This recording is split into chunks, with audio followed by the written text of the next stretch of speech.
Hi everyone, this is John Wen. Today is May 5th, 2021. In today's video, I'm going to go through my research updates since my past week. And firstly, let's first review what has been done in maybe 2 weeks ago. So here is some prior updates. From maybe 2 weeks ago, I was implemented the momentum in current CUDA implementation, and which was able to be used during the training.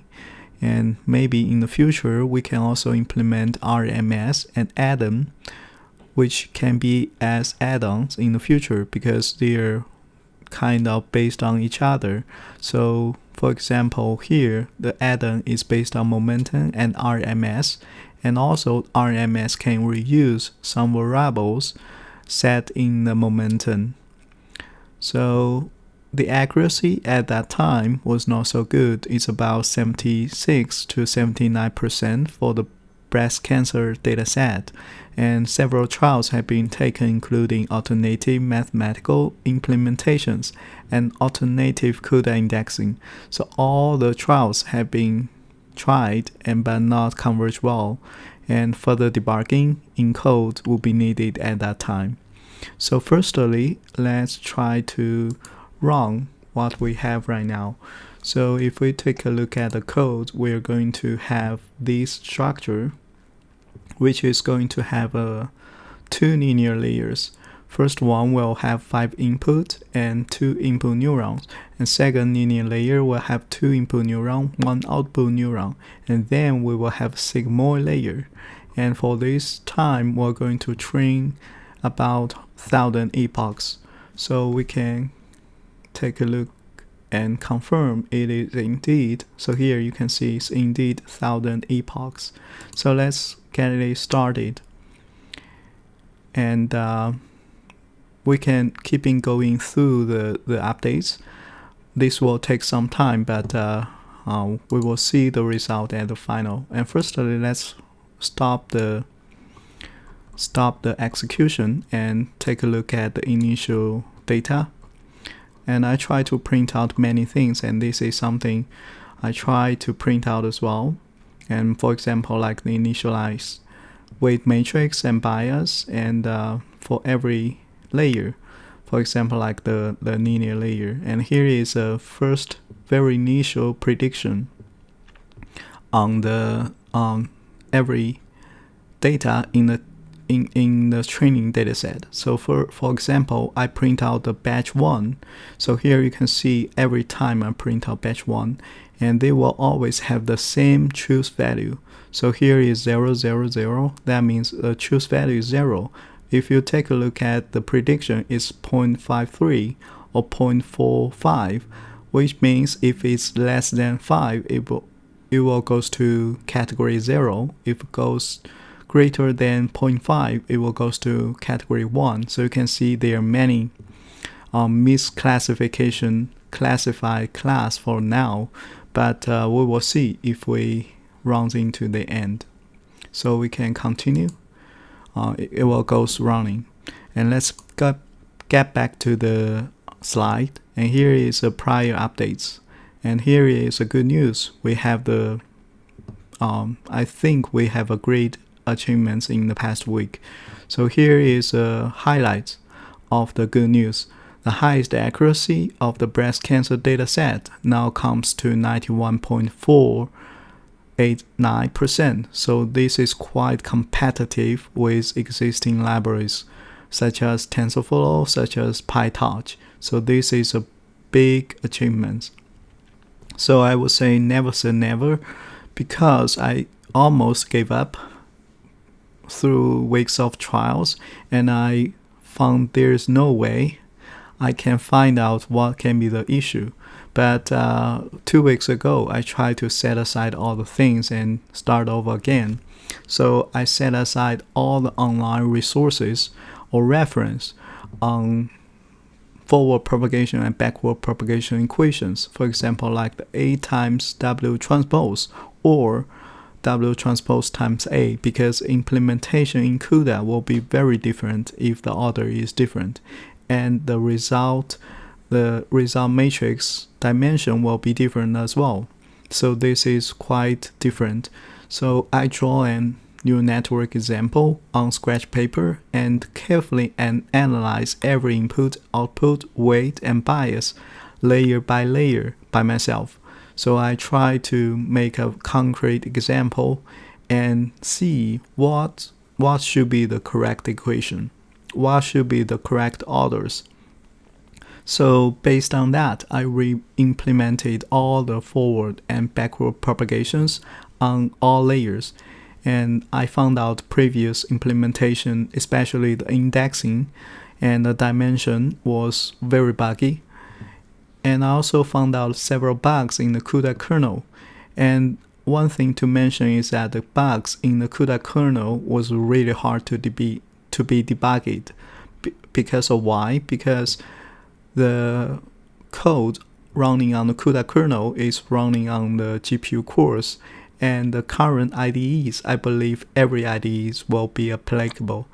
Every IDE for CUDA right now cannot set breakpoint on the CUDA cores, on the GPU cores. So the GPU will not wait until you set up some breakpoints, so it will finish its work by itself and then return to the host, to the GPU. So that is become something very hard to be debugged. So I try to print out everything after the kernel has done its work, and I manually check out what can be the issue. So this is a kind of process to reason what can be the bug, what can be the issue by the data. So I found out several bugs and I fixed them all. For example, like there is a matrix in the neural network object that will be used by different batches, and this is not supposed to be, because initially it was set to the element of the matrix will be set to 0.0f, which is a float. And also there is another bug to mention, that is values in the atomic add. And this is a method in CUDA that is to add different values from different cores to a single variable in global memory. So you can think about this is a kind of reduced process from many cores in GPU to a single variable, and this method can ensure that its aggregation is not conflicted with each other or interfere with each other by cores. So the one thing I realized that the new value is not automatically returned by calling this method. We have to specifically assign this return value to itself. So by default, this method will return the old value of that variable even though it's added. So we have to specifically assign. So this is something I tried to debug and found out by looking at the data return to the host. And also I implemented Xavier uniform weight initialization on the linear layers. I think this is something has been used by PyTorch and TensorFlow as well. So right now the highest accuracy comes to 91%. So I think that is quite good for now. So if we take a look, it's done the training and testing. So you can see the testing on the last batch is 0.9148. That is exactly what we just write down here. And we split the data into 6 batches, and we use the first 5 batches for the training for 1000 epochs, and then we use a model to test the final batch. So that is what we get right now. That is 91%.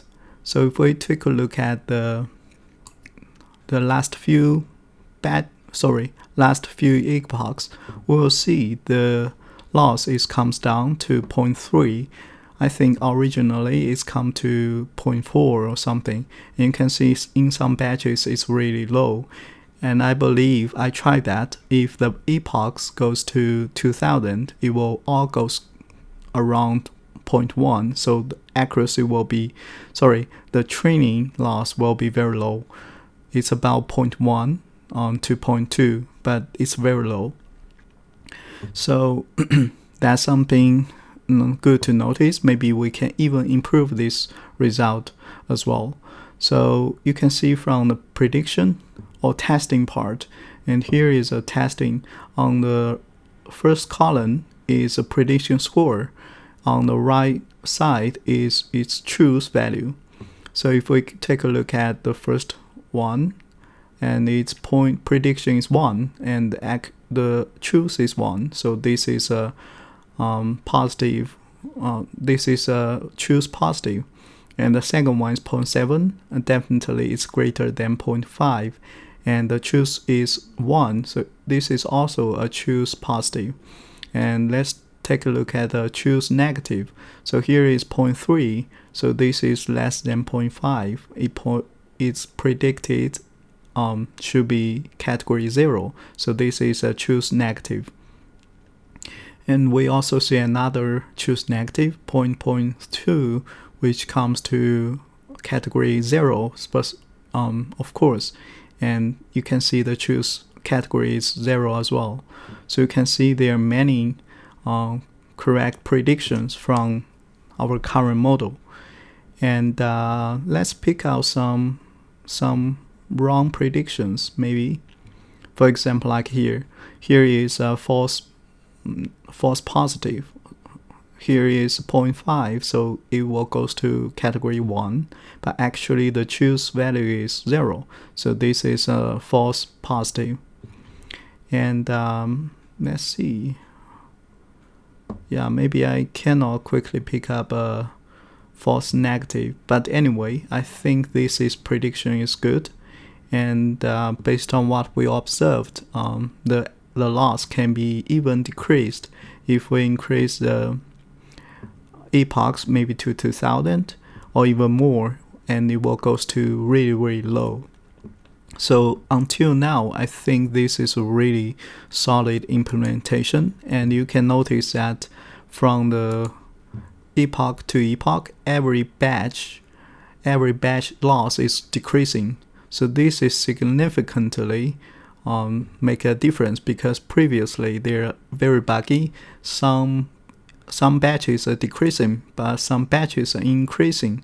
So, and also the value, you can see if we analyze the prediction score for specific batch, we will notice that the trend, the moving direction is correct. But in the previous implementations, some values should move towards 0, but in fact, it's moving towards 1. So that's not what we want. But right now, if we carefully analyze the data, we will see the moving direction is correct. And I think that's really good to know, and really good efforts has been paid off.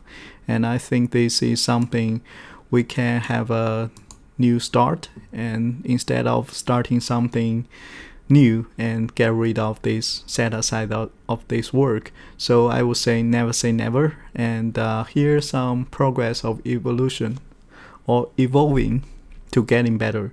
So here I put 6 screenshots. Of course, every screenshot maybe several days. Between every 2 screenshots, maybe there are several days or a week or a lot of time. So, and also it's not limited to these 6 screenshots. So you can see from 80% to 81% to 82% to 85%, and finally we get 91%. So this is a really hard process to involving from very beginning, maybe lower than 80. I start to record the screenshots because it's going above 80. I try many times before, it's always below 80. So it's a really significant moment when I get the accuracy 80%. So this is something get start, and then we get 90 at this moment. So I think that's really promising. And currently I'm still printing out many things out. and it gets slow, and sometimes I even print more out, for example like the arrows. So if we take a look at the code, you can see I comment out a lot of printing out.